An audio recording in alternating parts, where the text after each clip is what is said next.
This channel does not promote any violent, harmful, or illegal activities. All content provided by this channel is meant for an educational purpose only. সেই কেন্দ্রীয় বাহিনী যে কেন্দ্রীয় বাহিনী এত বেশি সংখ্যকে শেষ দিকে নিয়ে আসা হয়েছিল, সবার মনে হচ্ছিল পারলে প্রায় প্রত্যেক ভোটার পিছু একজন করে কেন্দ্রীয় বাহিনীর জওয়ান থাকবে। তারপরে তো শেষ দু দফাতেই যা অশান্তি হওয়ার হয়েছে, তারপরেও জাতীয় নির্বাচন কমিশনার ধরে নিচ্ছেন যে ভোট পরবর্তী হিংসা হবে না।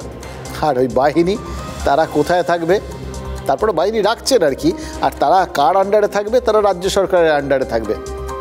এবার তাহলে কোথায় যারা আর কি এই ব্যাপারটা নিরপেক্ষ থাকবেন, যাদের দিকে একদম আঙুল উঠবে না, তাদের আন্ডারেই তো গোটা বিষয়টা থাকা উচিত।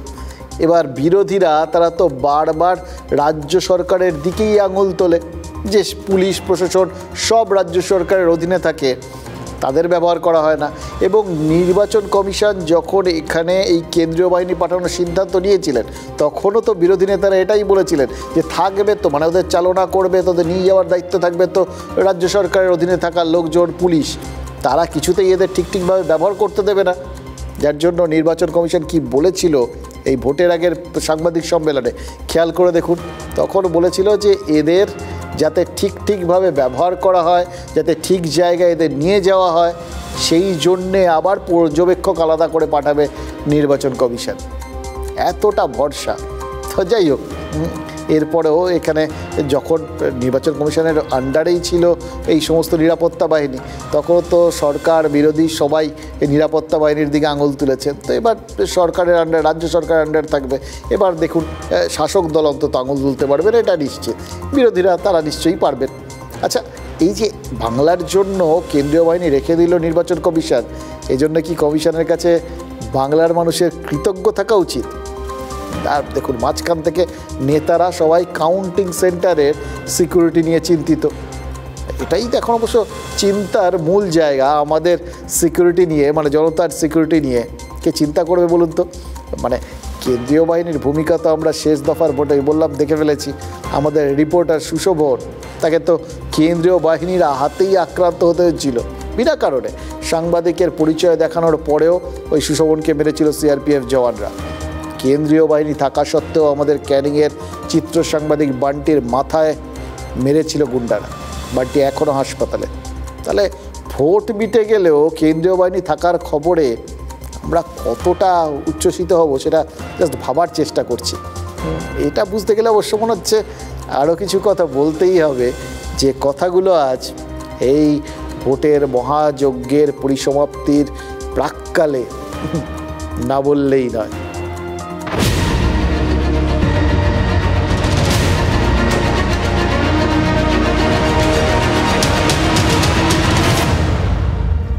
লালকৃষ্ণ আদবানি একসময় বলেছিলেন, জানেন তো, যে উত্তরপ্রদেশ বা বিহারে যেখানে যা সংঘর্ষ হয় সেগুলো জাতপাতের সংঘর্ষ, ওগুলোই বেশি হয়, পশ্চিমবঙ্গে তা নেই। হ্যাঁ, কিন্তু রাজনৈতিক হিংসায় পশ্চিমবঙ্গ শীর্ষে। বা রাজনৈতিক হিংসা, এটা ভেবে আমরা বেশ গর্ব অনুভব করতে পারি। ব্যাপারটার মধ্যে একটা শ্লাঘা ব্যাপার আছে, একটা উচ্চ পর্যায়ের ব্যাপার আছে, একটা ইন্টেলেকচুয়াল ব্যাপার আছে। রাজনৈতিক ব্যাপারটা, হ্যাঁ, হিংসা তো হিংসাই, রক্ত ঝরলে তার রং তো লালই হবে, সেটা রাজনৈতিক কারণে ঝরুক আর জাতপাতের কারণে ঝরুক। সত্যি বলতে কি, এই কোচবিহার থেকে কাকদ্বীপের দ্বীপের দিকে যদি তাকাই না, তাহলে মনে হচ্ছে যে বাঙালি যতই ইতিহাস বিস্তৃত জাতি, সেটা বলা হয় আর কি, আমরা অতীতটা ভুলে যেতে ভীষণ ভালোবাসি, কিন্তু এই ভোটকে কেন্দ্র করে হিংসা আর ভয়ের পরিবেশ কায়েম করার চেষ্টায় আমরা কিন্তু কখনো পিছপা হইনি। কেউ বলাতে পারেনি আমাদের।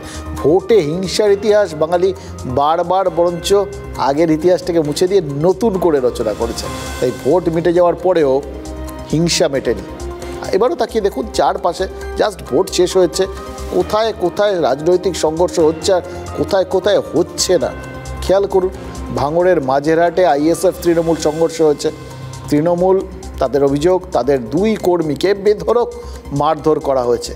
এবার এই জায়গাটায় দীর্ঘদিন ধরে একটা টেনশন ছিল, এখানে আইএসএফ উঠে এসছে।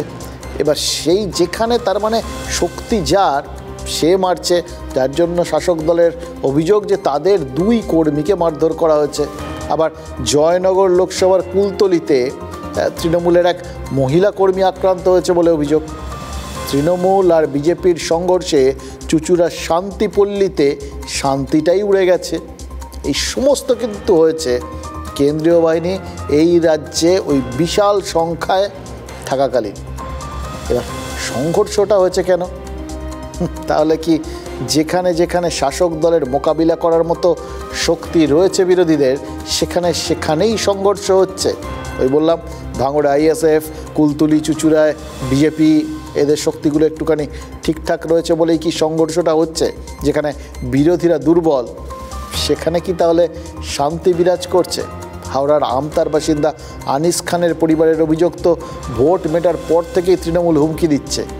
তাহলে সংঘর্ষের পেছনে একসঙ্গে দুটো কারণ রয়েছে। এক, যেখানে বিরোধীরা দুর্বল সেখানে তাদের আরও দুর্বল, আরও কোণঠাসা করে দেওয়ার চেষ্টায় ভোট পরবর্তী হিংসা। আর দুই, যেখানে শাসক বিরোধীদের শক্তি প্রায় সমান সমান, সেখানে কি নিজেকে আরও শক্তিশালী প্রমাণ করতে সংঘর্ষে জড়াচ্ছে রাজনৈতিক শক্তিগুলো। আমার কিন্তু মনে হচ্ছে কারণটা দুইয়ের বেশি। বারাসাত লোকসভার নিউ টাউন সেই তৃতীয় কারণের সূত্রটা আমাদের হাতে ধরিয়ে দিচ্ছে। আক্রান্ত নিজেকে তৃণমূল কর্মী বলে পরিচয় দিলেও অভিযুক্তরা বলছেন আক্রান্তরা কি বিজেপি ঘনিষ্ঠ। তার মানে দলে থেকে বিরোধীদের হয়ে কাজ করার সন্দেহে কোথাও কোথাও হিংসা কিন্তু হতে পারে।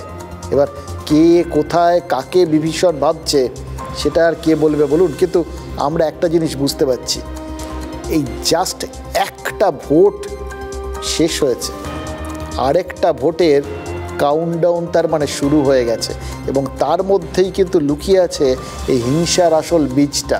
হয়তো কোথাও গিয়ে সব পক্ষই ভাবছে যদি ভোটের ফল তার দিকে যায় বা বিরোধীর দিকে চলে যায় তাহলে কি হবে। শাসক দল ভাবছে যদি বিরোধীরা বেশি সংখ্যক সিট পেয়ে যান তাহলে তো তারা বলিয়ান হয়ে যাবেন। এমনিতেই তাদের জন্য সতর্কবার্তা আগের থেকে দিয়ে রেখে দিয়েছেন অমিত শাহরা যে যদি ওই 35-এর ওপর সিট পান তাহলে আর 26 অবধি দেখতে দেবেন না। তো এখন সেটা তাদের মাথায় রয়েছে। তারা হয়তো ভাবছেন আরে তাহলে তো এবার সরাসরি টার্গেট করে দেবে 26টাকে, ততদিন অবধি এদের পায়ের তলায় মাটি শক্ত হতে দেওয়াই যাবে না। আর শুভস্য শ্রীগ্রাম কাজ করে দেওয়া শুরু করে দেওয়া যাক, এখন থেকেই মাজা ভেঙে দাও আর কি। সোজা বাংলা কথা হচ্ছে এইটা। আর বিরোধীরা ভাবছে ওরা যদি কোথাও গিয়ে একটু দুর্বল তো মনে হচ্ছে, নড়বড়ে হচ্ছে, সুতরাং ওই লোহা নরম থাকতে থাকতে ঘা মারার এটাই হচ্ছে আসল সময়। অথবা যদি ওরা বেশি পেয়ে যায় তাহলে তো আবার অত্যাচার করবে পঞ্চায়েত ভোট বা ওই বিধানসভা ভোটের মতো। তাহলে এখন থেকেই প্রতিরোধটা তৈরি করা দরকার। তাহলে বুঝতে পারছেন প্রত্যাঘাত আর প্রতিরোধ, দুটো সূত্র একসঙ্গে যোগ হচ্ছে, প্লাস আর মাইনাস যদি ওই দুটো পোল একসঙ্গে ঠেকান না ছ্যাক করে উঠবেই। তাই আগুন জ্বলছে। তৃণমূল আজ দিশেহারা হচ্ছে, ক্রমশ তৃণমূল আজ হতাশাগ্রস্ত হচ্ছে। তৃণমূল আজ বুঝতে পারছে তাদের এই নির্বাচনে ফলাফল আশানুরূপ হবে না। তাই তারা এই ধরনের প্রতিশোধ প্রিয়াই তারা নিজেরা আজকে এই ধরনের ঘটনা ঘটাতে চলেছে। পশ্চিমবাংলায় ভোট গোটা দেশে এতগুলো জায়গাতে হলো, পশ্চিমবাংলায় এতটা কেন? সব মিউনিসিপ্যালিটি তৃণমূলের, সব পঞ্চায়েত তৃণমূলের, জবরদস্তি সব ক্ষমতা তৃণমূলের। তারপরেও কোথায় কি এজেন্ট বসবে তাদের ভয় কাঁপছে, কোথায় কি ভোট দেবে তাদের ভয় কাঁপছে। এটা খুবই শাসক দল যে কার্যত হেরে গেছে বিবেচনার দিক থেকে, এটা কিন্তু পরিষ্কার হয়ে যাচ্ছে। গণতান্ত্রিক ভোট হয়েছে, ভোটের পর তৃণমূল কংগ্রেস জিততে চলেছে এটা নিশ্চিত হয়ে যাওয়ার পর বিজেপি, সিপিএম, কংগ্রেস, আইএসএফ তাদের কোনো অংশ প্ররোচনা দিয়েছে, পায়ে পা দিয়ে ঝগড়া করেছে, হিংসা করেছে, তৃণমূল কর্মীদের গায়ে হাত দিয়েছে। 19 তারিখ পর্যন্ত কেন্দ্রীয় বাহিনী থাকছে। নিজের প্রতি যাদের আস্থা থাকে না, মানুষের প্রতি যাদের ভরসা থাকে না, তারাই এই ধরনের ভীতি প্রদর্শন করে, সন্ত্রাস করে। পোল এবং পোস্ট পোল ভায়োলেন্স এগুলো বন্ধ হওয়া দরকার। যদি বন্ধ না হয় তাহলে পোল ভায়োলেন্স এবং পোস্ট পোল ভায়োলেন্সে আমাদের যা করার করতে হবে। বিধানসভা, পঞ্চায়েত, লোকসভা যেখানেই ভোট হোক আর কি, বাঙালি কিন্তু নিজেদের ট্র্যাডিশন বজায় রেখেছে। কিন্তু এই যে এত হিংসা, হানাহানি, তারপরেও তো ভোটকে উৎসবের নামে ডাকা হয়। নির্বাচন কমিশন ফোন করে, SMS পাঠিয়ে আমাদের উৎসাহিত করে, আসুন আসুন এসে ভোটটা দিই। আর মুখ্যমন্ত্রী মমতা বন্দ্যোপাধ্যায় পরিযায়ী শ্রমিকদের ভোট দিতে আসার আহ্বান পর্যন্ত জানিয়ে বসেছিলেন। না এলে কি হতে পারে সেটাও অবশ্য কেউ কেউ মনে করিয়ে দিয়েছিলেন। সন্দেশখালীতে এক পরিযায়ী শ্রমিক গুলিবিদ্ধ হয়েছে, আর এক পরিযায়ী শ্রমিককে পুলিশ ধরেছে, পরিবারের দাবি বিনা দোষে। মুখ্যমন্ত্রীর কোট আমন্ত্রণ আর সন্দেশখালীর পরিযায়ী শ্রমিকের পরিবারের কান্না শোনার পর আমার মনে যে প্রশ্নটা জাগছে না, সেটা আপনাদেরও মনে হবে, জানেন তো, আপনাদেরও মনে সেই প্রশ্নটা জাগতে বাধ্য। এর নাম উৎসব। এমন উৎসবে যোগ দিতে হই হই করে গ্রামে ফেরা। ভবিষ্যতে এরকম নিমন্ত্রণ পেলেও নিমন্ত্রণ দিতে গিয়ে রাখতে গিয়ে যদি কোথাও না খেয়ে উল্টে মারধর খেয়ে ফিরতে হয়, তাহলে ভবিষ্যতে লোকজন গ্রামে ফেরার উৎসাহ পাবেন তো। পরিযায়ী শ্রমিকরা ভোট না দিয়ে এক পা নড়বেন না। যদি আপনি ভোট না দেন, আগামী দিনে আধার কার্ড থেকে আপনার নামটা বাতিল করে দেবে, দিয়ে NRC-তে ঢুকিয়ে দেবে, ট্যাতে ঢুকিয়ে দেবে। এই সুযোগটা দেবেন না।